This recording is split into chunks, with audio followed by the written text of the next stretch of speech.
Hello नमस्कार, स्वागत है सभी का। चलिए पढ़ना स्टार्ट करते हैं। जो पिछली वीडियो में हमने हिंदी भाषा और उसके स्वरूप के विषय में पढ़ा था, तो हमने जो पिछले वीडियो में 10 क्वेश्चन तक किए थे, तो इनमें हमने किया था कि भाषा और भाषा परिवार के विषय में पढ़ा था कि भाषा के कितने परिवार हैं, यानी कि विश्व में कितनी प्रकार की भाषाएं बोली जाती है और इन भाषाओं का किस किस प्रकार से प्रयोग होता है।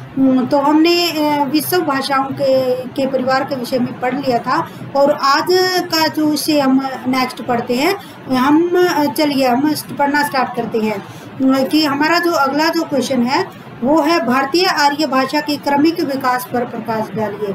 यानी कि जब भारत में आर्य आए और उन्होंने जो आर्य जब भारत में आए तो उन्होंने आर्य भाषा का प्रसार किया और इसके जो क्रमिक जो विकास पर प्रकाश डाला है। भारतीय आर्य भाषा परिवार की जो मूल जो भाषा थी संस्कृत थी, यानी कि ऐसा माना गया है कि जो उनकी जो भाषा है वो संस्कृत मानी गई और संस्कृत भाषा से वर्तमान आर्य भाषाओं का सफरनामा लगभग 3500 साल पुराना है। और भारतीय आर्य भाषा के विकास के कई चरण हैं, यानी कि आर्य भाषा के काल के कई चरण हैं और नीचे गए आरेख में आर्य भाषा के क्रमिक विकास को उसके प्रत्येक चरण, समय और उस काल की रचना के संदर्भ में दर्शाया गया है।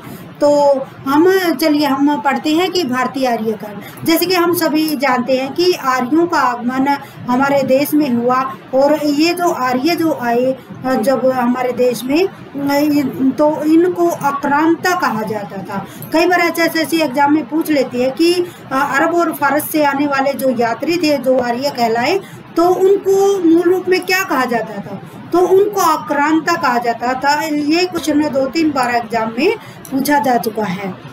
तो वही हमारे जो कहने का अर्थ यही है कि एक मिनट कि जो हमारे जो देश में आर्य आए और उन्होंने आर्य भाषा का प्रसार किया और उनका जो क्रमिक विकास है, यानी कि भारतीय आर्य भाषा और उनका प्रचलित समय और उनकी रचनाएं किस किस प्रकार से आर्य आए और उनका जो विकास है किस प्रकार हुआ। चलिए हम पढ़ते हैं कि इसमें हम जो इनके जो क्रमिक जो विकास का जो हम समय मानते हैं कि भारतीय आर्य भाषा ये 1500 BC के आसपास का जो इनका जो समय है, यानी कि 1500 BC के आसपास ये भारत में इनका आगमन हुआ। BC का अर्थ होता है ईसा मसीह के जन्म से पूर्व, यानी कि जब ईसा मसीह का जो जन्म नहीं हुआ था उससे पहले का जो समय वो BC माना गया। और नेक्स्ट है AD तो ऐसा जब भगवान यीशु का जन्म हो चुका था और उसके जन्म के बाद की जो घटनाएं हैं वो AD के अंतर्गत आती है। तो चलिए हम BC और AD के विषय में हमने पढ़ लिया। हम भारतीय आर्य भाषा काल के जो विकास के विषय में पढ़ते हैं। भारतीय आर्य भाषा का काल है ये जो 1500 ईसा पूर्व से आए और इनका जो काल रहा वो 500 ईसा पूर्व तक रहा। तो इस समय में जो रामायण महाभारत आदि, यानी कि जो हमारी जो धार्मिक जो हमारे जो ग्रंथ लिखे गए, यानी कि लौकिक साहित्य का जो समय था वो इन्हीं का था। कि कहने का अर्थ है कि जो आर्य भाषा ऋषि के रूप में जब आए और तो उन्होंने रामायण महाभारत आदि की जो रचनाएं जो की गई तो वो इसी काल के अंतर्गत आती है। नेक्स्ट है कि पाली का जो भाषा का जो योगदान है, यानी कि पाली भाषा का जो विकास है वो 500 ईसा से ईस्वी प्रारंभ तक का है। इस समय में जो महात्मा जो बुद्ध हुए और महात्मा बुद्ध ने अपने संदेशों से लोगों को एक नई राह की तरफ मोड़ा। और उस समय हम जानते भी हैं कि जो महात्मा बुद्ध जब हमारे देश में आए तो उनका जो जन्म हुआ ऐसे परिवार में हुआ, ऐसे राज परिवार में हुआ जहाँ पर कोई भी मतलब कमी नहीं थी। लेकिन महात्मा बुद्ध का जन्म ही जो हमारी जो प्राचीन परंपराएं हैं, मान्यताएं हैं, उनको शायद हमारे देश में जो अंधविश्वास का जो चल रही थी तो उसको समाप्त करने के लिए ही शायद हुआ था। तो महात्मा बुद्ध ने न जाने कितने ही करोड़ों संकट जो अपने जीवन पर लाकर ही लोगों को एक नई राह का दिखाई और 35 वर्ष की जो उम्र में उन्हें एक नया ज्ञान प्राप्त हुआ और लोगों को सच्चा ज्ञान दिया। और उन्होंने उस समय जो महात्मा बुद्ध की जो लैंग्वेज थी वो पाली थी। नेक्स्ट है प्राकृत। प्राकृत ईस्वी प्रारंभ से 500 AD तक का समय है। अब जो ईस्वी है वो प्रारंभ हो चुकी है, ये प्राकृत जो भाषा है। अब पाली और प्राकृत है, तो ये जो पाली जो लैंग्वेज है महात्मा बुद्ध की जो लैंग्वेज है, और जो प्राकृत जो भाषा है ये महावीर स्वामी की है। महावीर स्वामी ये जो थे महावीर स्वामी, ये जैन जो धर्म से रिलेटेड थे और जैनियों के जो प्रमुख जो गुरु या कहलाए, और उन्होंने उस समय की जो लैंग्वेज थी वो प्राकृत भाषा थी। तो जैनियों ने भी हमारे जो देश में जो अंधविश्वास थी यानी प्राचीन जो मान्यता है उनको समाप्त करने के लिए या लोगों को एक नई दिशा में आगे बढ़ाने के लिए प्रयास किया। और नेक्स्ट है अपभ्रंश। अब अपभ्रंश का काल शुरू हो गया और इसमें में इस प्रकार की रचनाएं लिखी गई, यानी कि राजाओं से रिलेटेड या प्रेम से रिलेटेड, कृष्ण भक्ति से रिलेटेड और लोगों यानी कि सामाजिक समस्याओं से लेकर जो रचनाएं लिखी गई। तो इसका जो काल था वो 500 ईस्वी पूर्व से 1000 ईस्वी पूर्व तक का जो काल है। इसमें जो महत्वपूर्ण जो रचना रची गई पौंचर्यु, तो स्वयंभू ने लिखी थी जो पौंचर्यु। ये एक बहुत ही धार्मिक जो रचना है। इसमें जो कई बार एग्जाम में आ जाता है ये क्वेश्चन कि अपभ्रंश का वाल्मीकि किसे कहा जाता है। तो अपभ्रंश का जो वाल्मीकि है वो स्वयंभू को कहा जाता है। इसके पश्चात है हिंदी। हिंदी का जो जो स्टार्ट है 1000 ईस्वी से अब तक का जो काल है। जो इस काल के बीच एक और लैंग्वेज आई, वो थी खड़ी बोली। तो सबसे पहले पुरानी हिंदी और फिर खड़ी बोली। तो खड़ी बोली जो लाने का जो श्रेय था वो था अमीर खुसरो को। अमीर खुसरो के जैसे हम सभी जानते हैं कि अमीर खुसरो बहुत ही गजल जो गायक थे और तबला वादक के जो गुरु थे। तो जो अमीर खुसरो ने जो हिंदी भाषा को बढ़ाने में बहुत ही महत्वपूर्ण योगदान दिया और वो हिंदुस्तान का तूती भी कहलाई।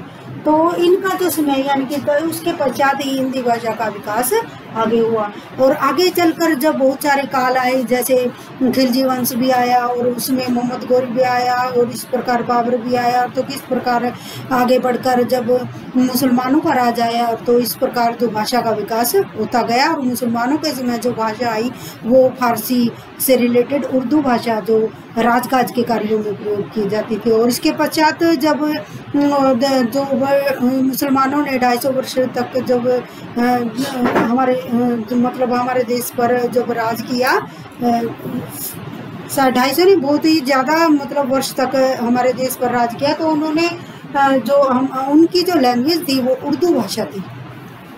चलिए अब अगले क्वेश्चन के विषय में पढ़ते हैं कि आधुनिक भारतीय आर्य भाषाओं का विकास किस भाषा से हुआ है। आधुनिक, अब इसने आधुनिक कहा है। आधुनिक आर्य भाषा का जो विकास है वो अपभ्रंश भाषाओं से हुआ है।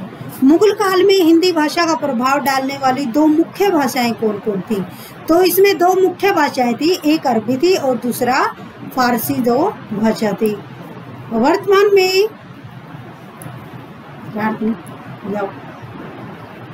वर्तमान में हिंदी भाषा को सर्वाधिक प्रभावित करने वाली कौन सी जो भाषा थी। वर्तमान समय में हिंदी भाषा को सर्वाधिक जो प्रभावित करने वाली भाषा थी वो अंग्रेजी थी। यानी कि हम सभी जानते हैं कि जब अंग्रेजों का आगमन हुआ और उन्होंने अपना जो प्रभुत्व लाया 1858 ईस्वी में, जब महारानी विक्टोरिया का जब शासन शुरू हुआ, तो उस समय जो अंग्रेजी का जो विकास होने लगा। और जैसे हम सभी जानते हैं कि 1835 ईस्वी में जब लॉर्ड मैकले आया तो उन्होंने जब बहुत ही छोटा योगदान दिया यानी कि 1 लाख की राशि, तो उन्हें ब्लैक क्लर्क चाहिए थे। तो ये जो इतिहास का टॉपिक बन जाएगा, इसमें नया जाते हुए हम थोड़ी बहुत ही जानकारी लेते हैं कि हिंदी भाषा को सर्वाधिक प्रभावित करने वाली जो भाषा थी वो अंग्रेजी थी। भारतीय भाषाओं का मूल स्रोत कौन सी भाषा से हुआ है। मूल स्रोत यानी कि मूल जो हमारी जो भाषा है वो संस्कृत है। यानी कि हमारा जो विकास है वो संस्कृत भाषा से हुआ है। सबसे प्राचीन भाषा संस्कृत भाषा कहलाई और उसी भाषा से सभी, क्योंकि संस्कृत भाषा सभी भाषाओं की जननी है और इसी भाषा से सभी भाषाओं का विकास हुआ। भारत में आर्य भाषा का प्रारंभ कब हुआ? भारत में आर्य भाषा का जो प्रारंभ है वो 1500 ईस्वी के आसपास हुआ। नेक्स्ट है हिंदी भाषा, जिसका इतिहास लगभग 1000 साल पुराना है। इसका जो तीव्र विकास कब हुआ? तो हिंदी भाषा का तीव्र विकास 19वीं शताब्दी में हुआ, यानी कि 1800 ईस्वी जब चल रही थी, 1800 का जो सन, तो 19वीं शताब्दी के प्रारंभ में शुरू हुआ। तो हिंदी भाषा और उपभाषाओं और उसकी बोलियों का क्षेत्र पर प्रभाव डालिए। तो ये जो क्वेश्चन है मैंने पहले करवा रखा है, जो पिछली जो क्लास है। तो इसमें जो हमारा जो कहने का अर्थ यही है कि जो 5 प्रकार की उपभाषाएं हैं, इसमें पश्चिमी हिंदी, राजस्थानी और पूर्वी हिंदी और पहाड़ी और बिहारी भाषाएं आती हैं। तो इस पश्चिमी हिंदी के अंतर्गत हम खड़ी बोली, हरियाणवी, ब्रजभाषा, बुंदेली और कन्नौजी को ले लेते हैं। तो खड़ी बोली दिल्ली और आसपास के पास बोली जाती है।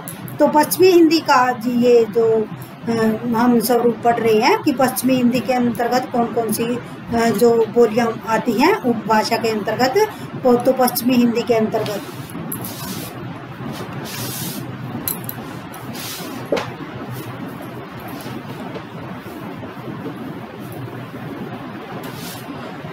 चलिए इसके जो 5 जो प्रकार हैं उपभाषाएं के, उपभाषाएं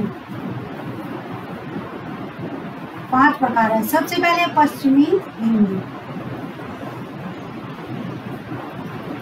दूसरा है राजस्थानी,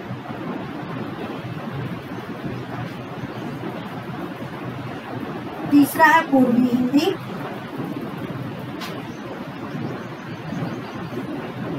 चौथा है बिहारी, पहाड़ी और बाहरी।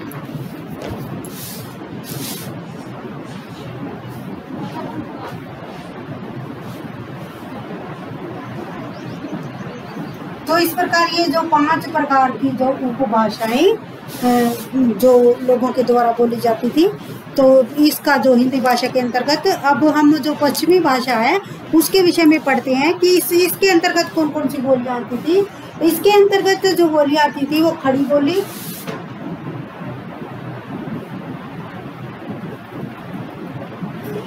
इसमें हरियाणवी और इसमें ब्रजभाषा, बुंदेली जो भाषा है वो झांसी के आसपास की जो भाषा है, ग्वालियर के आसपास की भाषा है। और इसके पश्चात है कन्नौजी कानपुर के आसपास की भाषा है। तो खड़ी बोली जो हमारे जो दिल्ली के आसपास की भाषा है, हरियाणवी जो भाषा है वो हरियाणा में बोली जाने वाली भाषा है। ब्रज भाषा जो मथुरा के आसपास बोली जाती है, और बुंदेली जो ग्वालियर के नज़दीक या झांसी के आसपास बोली जाती है, और कन्नौजी जो भाषा है वो कानपुर के आसपास बोली जाती है। नेक्स्ट है राजस्थानी। राजस्थानी भाषा के अंतर्गत हम भाषा ले लेते हैं जयपुरी, मारवाड़ी,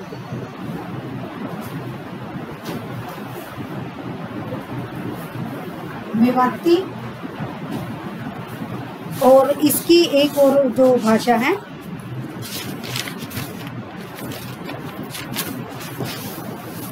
मालवी।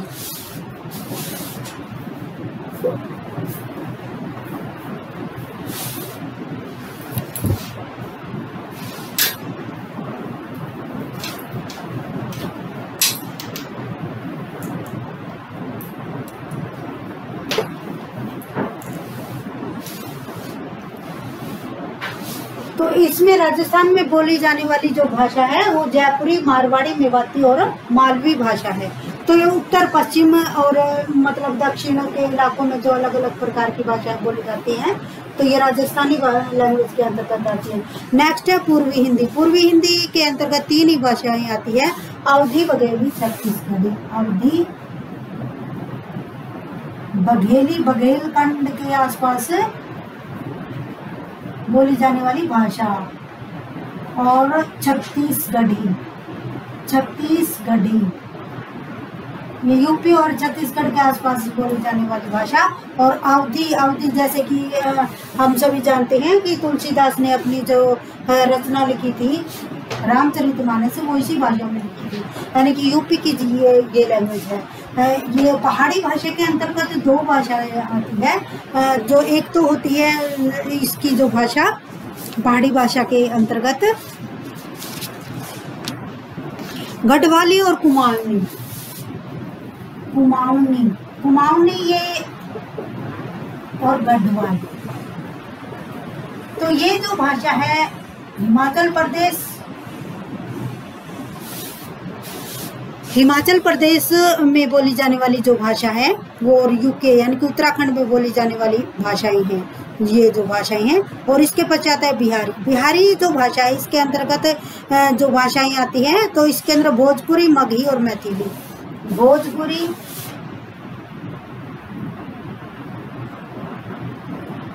मगही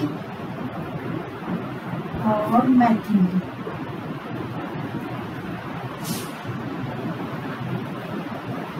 तो जैसे कई बार एग्जाम में एसएससी पूछ लेते कि मैथिल कोकिल कौन कहलाए, तो विद्यापति एक ऐसे राइटर है, विद्यापति जो मैथिल कोकिल कहलाए। तो ये मैथिली जो भाषा है, मगही और भोजपुरी एक ऐसी लैंग्वेज है जो हमारी जो 22 प्रकार की जो भाषाएं हैं तो उनमें जो अपना जो स्थान नहीं ले सकी है। तो भोजपुरी ऐसी भाषा है जिसमें बहुत ज़्यादा ये पिक्चर वगैरह बनती है, लेकिन जो 22 भाषा में अब तक ये जो भाषा है अब तक हमारी जो 22 भाषा में नहीं आई है। और इसकी जो भोजपुरी भाषा की जो लिपि है वो कैथी है, कैथी। तो और ये जो भाषाएं हैं अभी तुरंत का जो मुद्दा है तो उसमें भोजपुरी जो भाषा को हमारी जो राजभाषाओं में मतलब स्थान दिलाने का प्रयत्न कराने का में इलाहाबाद जो हाई कोर्ट है उसमें अर्जी दे रखी है कि भोजपुरी जो इस भाषा को हमारे जो हाई कोर्ट के अनुसार इस भाषा को मान्यता दी जाए। तो हमने जो अभी हमारे उपभाषाओं के विषय में हमने पढ़ लिया कि भारत में 5 प्रकार की उपभाषाएं हैं, पश्चिमी हिंदी, राजस्थानी, पूर्वी हिंदी, पहाड़ी और बिहारी। चलिए अब अगला जो क्वेश्चन हम करते हैं कि वर्तमान समय में हिंदी भाषा किस रूप में बोली जाती है। तो वर्तमान में जो हिंदी जो भाषा है वो खड़ी बोली के रूप में बोली जाती है, जो खड़ी बोली के रूप में हिंदी भाषा बोली जाती है। और खड़ी बोली का प्राचीन रूप कब स्टार्ट हुआ, तो खड़ी बोली का जो प्राचीन जो रूप है वो 10वीं शताब्दी में मिला और इसका प्रथम बार प्रयोग 13वीं-14वीं शताब्दी में अमीर खुसरो ने किया। जैसे कि मैंने पहले ही बताया कि अमीर खुसरो एक ऐसे राइटर है, रचनाकार है जिन्होंने अरबी और फारसी के शब्दों का इस्तेमाल किया और हिंदुस्तान के तूती कहलाई। फिर नेक्स्ट है कि दक्षिण में खड़ी बोली किस रूप में जानी गई, कि दक्षिण में खड़ी बोली दक्षिणी हिंदी के रूप में जानी गई, यानी कि जो भारत के जो निचले जो हिस्से हैं यानी कि तमिल, तेलुगु, कन्नड़ आदि जो भाषाएं बोली जाती हैं तो वो दक्षिण के जो इलाके हैं तो इसमें जो दक्षिणी हिंदी के रूप में अपनाई गई। तो इसमें अरबी फारसी में लिखी गई भाषा को दक्षिणी उर्दू कहा जाता है। क्या कहा जाता है? दक्षिणी उर्दू, यानी कि दक्षिण के एरिया के द्वारा अपनाई गई भाषा। आधुनिक हिंदी भाषा के विकास के योगदान में कौन कौन से विद्वान है, अब विद्वानों के नाम पूछेंगे कौन कौन से विद्वान आगे आए हिंदी भाषा के विकास में। तो इसमें हम सबसे पहले जो आधुनिक काल के जो महान जो राइटर है उसका नाम लेते हैं कि भारतेंदु हरिश्चंद्र, जिनके नाम पर ही आधुनिक काल का नाम पड़ा। और उसके पश्चात महावीर प्रसाद द्विवेदी जो द्विवेदी युग के जो महान राइटर कहलाए, और जयशंकर प्रसाद जैसे कि छायावाद के राइटर कहलाए, और गेय जो प्रयोगवाद के राइटर कहलाए। और जनसाधारण में हिंदी का प्रसार करने में किन किन नेताओं ने योगदान दिया, तो इसमें गांधी, तिलक, स्वामी दयानंद सरस्वती आदि का नाम हम ले सकते हैं। और इसमें शिव प्रसाद सितारे, हिंद श्याम सुंदर दास जो हमारे जो हिंदी के जो राइटर हैं तो उन सभी का नाम हम ले लेते हैं।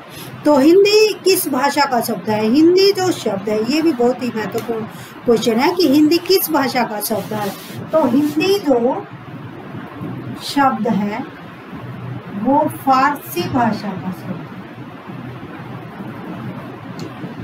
फारसी भाषा में जैसे आर्य जब आए तो वो सिंधु नदी के आसपास आए, सिंधु नदी के आसपास आने वालों को हिंदू कहा जाने लगा और हिंदू से ही हिंदुस्तानी और हिंदी जो भाषा हमारे सामने प्रकट हुई। तो सै को है कहा गया, यानी कि सिंधु नदी के आसपास आने वाले को। तो इसी प्रकार हिंदी जो शब्द कहलाया। हिंदू भाषा के लिए हिंदी शब्द का प्रयोग सबसे पहले कहाँ मिलता है?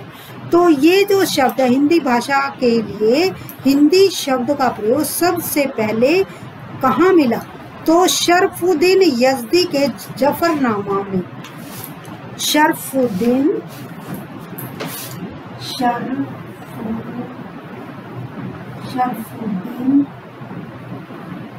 ये एक उर्दू के जो राइटर है उनके द्वारा लिखित जफरनामा में,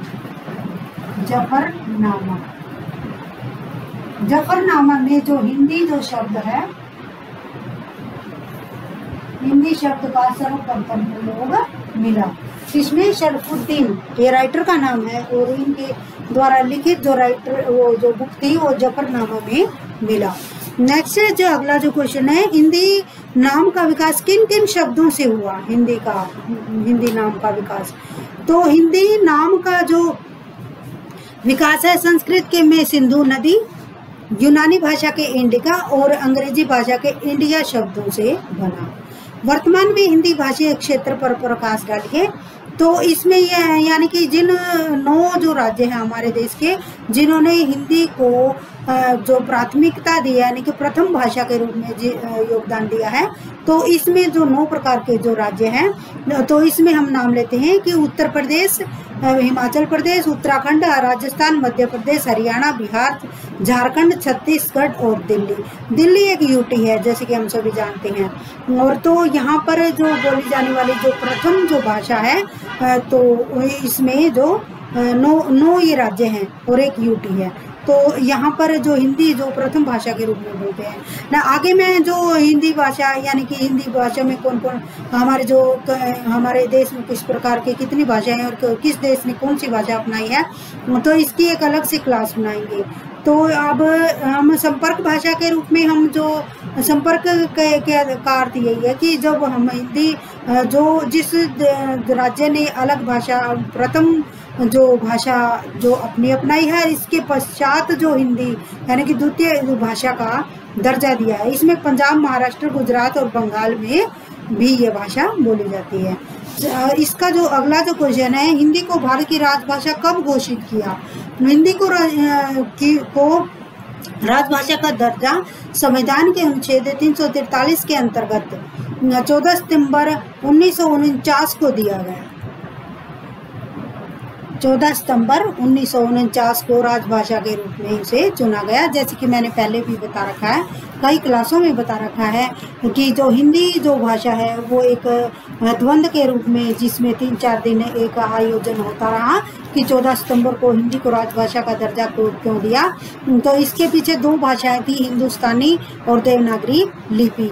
तो इसमें 2 गुट थे, जो इन दो गुटों में जो हिंदी थी जो वो 1 वोट से जीती थी और इसी भाषा के अंतर्गत इस संविधान के अनुच्छेद 343 के अनुसार भारत की राजभाषा घोषित किया गया।